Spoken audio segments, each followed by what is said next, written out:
ಈ ತಾಲೂಕಿನಲ್ಲಿ ಇರ್ತಕ್ಕಂಥ ಎಲ್ಲ ವಕೀಲರು ಕೂಡ ಈ ಒಂದು ಕ್ಷೇತ್ರವನ್ನು ಉಳಿಸ್ಕೋಬೇಕು ಅಂತಕ್ಕಂಥ ಹೋರಾಟಕ್ಕೆ ನಾವು ಸಂಪೂರ್ಣವಾಗಿ ಬೆಂಬಲವಾಗಿ ನಿಂತಿದ್ದೀವಿ. ನಾವು ಕೂಡ ಈ ಒಂದು ಹೋರಾಟಕ್ಕೆ ಪಾದಯಾತ್ರೆಗೆ ನಮ್ಮ ವಕೀಲರ ಕಡೆಯಿಂದ ನ್ಯಾಯವಾದಿಗಳ ಕಡೆಯಿಂದ ಸಂಪೂರ್ಣವಾದ ಬೆಂಬಲವನ್ನು ಕೊಡಲಿಕ್ಕೆ ನಾವು ನಮ್ಮ ಒಂದು ಹೊಸನಗರ ವಿಧಾನಸಭಾ ಕ್ಷೇತ್ರದ ಅವಶ್ಯಕತೆ ಎಷ್ಟಿದೆ ಅಂತ ಹೇಳಿದ್ರೆ, ನಮ್ದು ಸಬ್ಮರ್ಜ್ಡ್ ಏರಿಯಾ ಸಂಪೆಕಟ್ಟೆ, ಯಡೂರು, ನಿಟ್ಟೂರು ಮತ್ತೆ ಈ ಬುಕ್ಕಿಬರೆ ಹಾಗೆ ಆ ಕಡೆ ತುಂಬಾ ಏರಿಯಾಗಳು ಭಾರಿ ರಿಮೋಟ್ ಏರಿಯಾ. ಅಲ್ಲಿಂದ ಈ ಸಾಗರಕ್ಕಾಗ್ಲಿ ತೀರ್ಥಹಳ್ಳಿ ಅರ್ಧ ಭಾಗ ತೀರ್ಥಹಳ್ಳಿ ಸೇರುತ್ತೆ ನಮ್ಮ ವಿಧಾನಸಭಾ ಕ್ಷೇತ್ರದಲ್ಲಿ. ಅರ್ಧ ಭಾಗದ ಜನ ಸಾಗರಕ್ಕೆ ವ್ಯಾಪ್ತಿಗೆ ಹೋಗ್ಬಿಟ್ಟು ಹೋಗಬೇಕಾಗತ್ತೆ. ಏನೇ ಸಮಸ್ಯೆಗಳನ್ನ ಅವರು ತಮ್ಮ ಅಹವಾಲುಗಳನ್ನ ರಾಜಕೀಯವಾಗಿ ಅಥವಾ ಸಾಮಾಜಿಕವಾಗಿ ಹೇಳ್ಕೊಳ್ಳಿಕ್ಕೆ ಒಂದು ದಿನ ಬೇಕಾಗುತ್ತೆ. ಅದ್ರ ಬಗ್ಗೆ ಅದು ಕಷ್ಟದ ಕೆಲಸ. ಕೆಲವೊಂದು ಏರಿಯಾ ಹೇಗಿದೆ ಅಂತ ಹೇಳಿದಾಗ ಇನ್ನು ಲಾಂಚ್ಗಳ ಮುಖಾಂತರ ಮತ್ತೆ ಈ ಕಿರಿದಾದ ಒಂದು ಹಲ್ಗೆ ಹಾಕಿರ್ತಾರೆ, ಅದಕ್ಕೆ ನಾವು ಕಲ್ ಸಂಕ ಅಂತ ಹೇಳ್ತೀವಿ. ಅಂತ ಒಂದು ಆ ಸಂಕದಲ್ಲೇ ಇನ್ನು ದಾಟ್ಕೊಂಡು ಹೋಗಂತ ಒಂದು ವ್ಯವಸ್ಥೆ ಇದೆ. ಅಲ್ಲಿನಿಂದ ಒಂದು ಮಕ್ಕಳು ಎಜುಕೇಶನ್ ಮಾಡ್ಬೇಕಂತ ಹೇಳಿದಾಗ, ಅಥವಾ ಒಂದು ಬಾಣಂತಿಯರ ಅಥವಾ ಪ್ರೆಗ್ನೆನ್ಸಿ ಹೆಂಗ್ಸು ಒಂದು ಆಸ್ಪತ್ರೆ ಬರ್ಬೇಕಂತ ಹೇಳಿದ್ರೆ, ಅಥವಾ ಒಂದು ವಯಸ್ಸಾದ ತಂದೆ ತಾಯಿಯರಿಗೆ ಆರೋಗ್ಯ ಸರಿ ಇಲ್ಲ, ವೆಹಿಕಲ್ ಇದ್ರು ಸಹ ಬರ್ಲಿಕ್ಕೆ ರೂಟ್ಗಳ ವ್ಯವಸ್ಥೆ ಸರಿ ಇಲ್ಲ.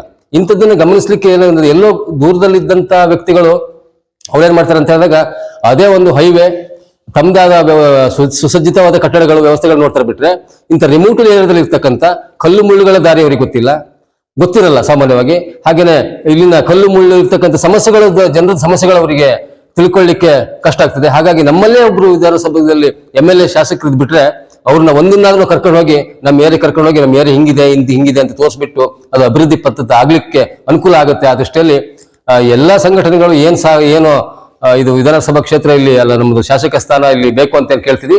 ಅದಕ್ಕೆ ನಮ್ಮ ವಕೀಲರ ಸಂಘದಿಂದ ಎಲ್ಲರಿಂದ ಸಂಪೂರ್ಣ ಸಹಕಾರವನ್ನು ನಾವು ಕೊಡ್ತೀವಿ ಅಂತೇಳಿ ವಕೀಲ ಸಂಘದ ಅಧ್ಯಕ್ಷ ಚಂದ್ರಪ್ಪ ನಾನು ಹೇಳಲಿಕ್ಕೆ ಇಷ್ಟಪಡ್ತೀನಿ. ತಮಗೆಲ್ಲರಿಗೂ ಧನ್ಯವಾದಗಳು.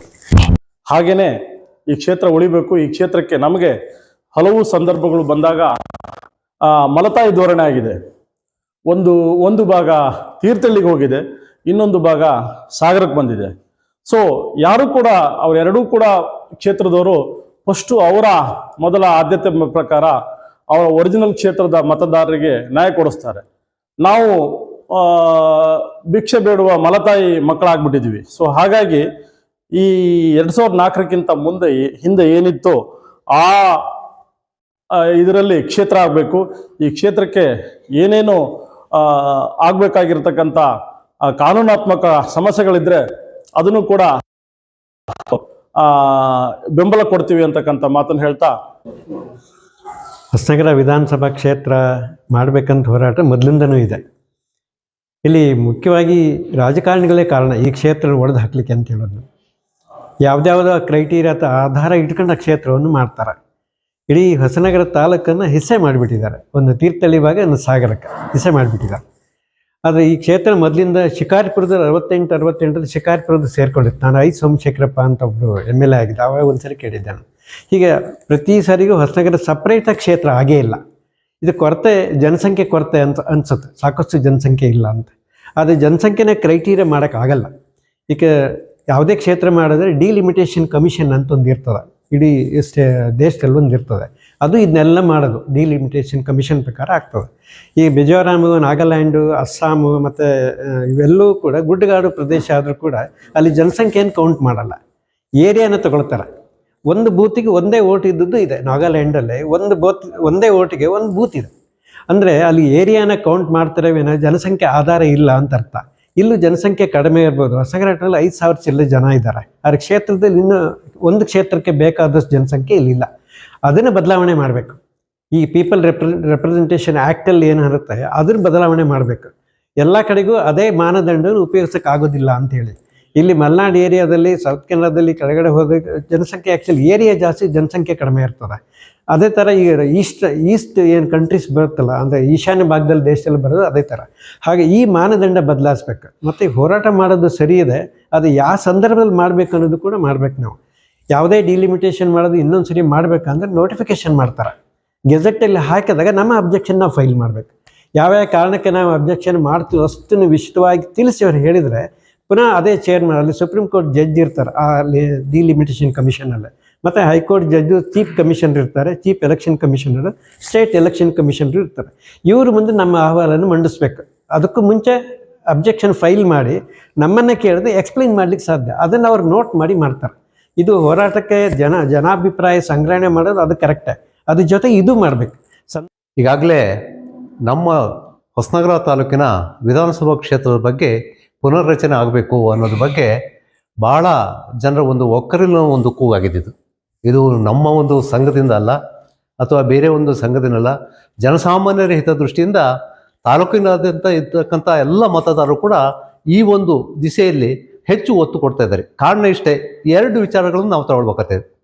ಒಂದು, ನಮ್ಮ ತಾಲೂಕಿನ ಮೂಲಭೂತ ಸೌಕರ್ಯಗಳ ಅಭಿವೃದ್ಧಿ ದೃಷ್ಟಿಯನ್ನು ಒಂದು ಕಡೆ ಇಟ್ಕೊಂಡ್ರೆ, ಇನ್ನೊಂದು ಸಾಮಾನ್ಯ ಮತದಾರರ ಕುಂದುಕೊರತೆಗಳು 2028ರಲ್ಲಿ ನಡೀತಕ್ಕಂಥ ಒಂದು ಕ್ಷೇತ್ರ ವಿಂಗಡಣೆಗೆ ಗಮನ ಸೆಳೆಯುವ ಉದ್ದೇಶದಿಂದ ಏನು ಹೋರಾಟದ ಕಿಚ್ಚು ನಮ್ಮ ಹೊಸನಗರ ತಾಲೂಕಿನಲ್ಲಿ ಇವತ್ತು ಹೊರಟಿದೆ. ನಮ್ಮ ಮಾನ್ಯ ಶ್ರೀ ಚನ್ನಬಸವ ಮಹಾಸ್ವಾಮಿಗಳು ಮೂಲೆಗದ್ದೆ ಇವರ ನೇತೃತ್ವದಲ್ಲಿ ಇವತ್ತು ನಮ್ಮ ಹೊಸನಗರ ತಾಲೂಕಿಗೆ ಒಂದು ಹೋರಾಟದ ರೂಪುರೇಷೆ ಪ್ರಾರಂಭವಾಗಿದೆ.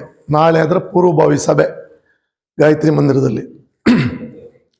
ಇಂಥ ಸಂದರ್ಭದಲ್ಲಿ ಎಲ್ಲ ಸಂಘ ಸಂಸ್ಥೆಗಳು ಕೂಡ ಅದಕ್ಕೆ ಬೆಂಬಲ ನೀಡೋದ್ರ ಜೊತೆಗೆ ವಿಶೇಷವಾಗಿ ನಮ್ಮ ವಕೀಲರ ಸಂಘ ಬೆಂಬಲ ನೀಡಲಿಕ್ಕೆ ಹೊರಟಿದೆ. ಅತಿ ಮುಖ್ಯವಾಗಿ ಹೌದು. ಯಾಕೆ ಅಂದರೆ ಒಂದು ಕಾನೂನಿನ ಅಡಿನಲ್ಲಿ ಏನು ನಡಿಬೇಕಾದ ಒಂದು ಪ್ರಕ್ರಿಯೆ ಇದೆ. ಇದಕ್ಕೆ ಕಾನೂನಿನ ಸಲಹೆ ಮತ್ತು ಸಹಕಾರ ಎರಡೂ ಕೂಡ ಖಂಡಿತವಾಗೂ ಬೇಕು.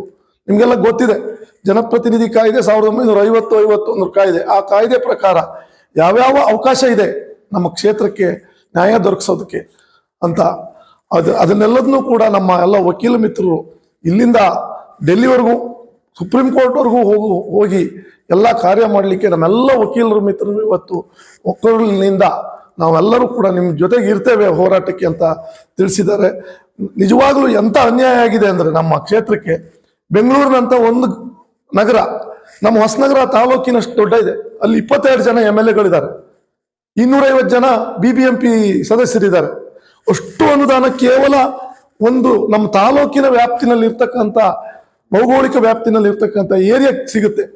ನಮ್ದು ಸಬ್ಮರ್ಷನ್ ಆಗಿ ಮುಳುಗಡೆ ಆಗಿ ಅನೇಕ ಸಂಕಷ್ಟಗಳ ಸ್ಥಿತಿಲಿ ಇರಬೇಕಾದ್ರೆ ನಮಗೊಬ್ಬ ಶಾಸಕರಿಲ್ಲ, ಒಂದು ಅನುದಾನ ಇಲ್ಲ. ಇವತ್ತು ಹೀನಾಯ ಸ್ಥಿತಿಗೆ ನಮ್ಮ ಹೊಸನಗರ ತಾಲೂಕು ಬಂದಿದೆ. ಈ ಒಂದು ಮುಂದೆ ನಮ್ಮ ಈ ಕ್ಷೇತ್ರದ ಬಗ್ಗೆ ಬೆಳಕು ಚೆಲ್ಲಬೇಕು ಅಂದ್ರೆ ಒಬ್ರು ನಮಗೆ ಶಾಸಕ ಕ್ಷೇತ್ರ ಬೇಕು. ಅದರಿಂದ ನಾವೆಲ್ಲರೂ ಒಟ್ಟಾಗಿ ಹೋರಾಡೋದ್ರ ಜೊತೆಗೆ ವಿಶೇಷವಾಗಿ ನಮ್ಮ ವಕೀಲರ ಸಂಘ ಈ ಹೋರಾಟದಲ್ಲಿ ಮುಂಚೂಣಿನಲ್ಲೂ ಹಾಗೂ ಎಲ್ಲ ಸಹಕಾರಿಯಾಗಿ ಇರ್ತೇವೆ ಅಂತ ಹೇಳ್ತಾ ನಾನು ಮಾತು ಮುಗಿಸ್ತೇನೆ.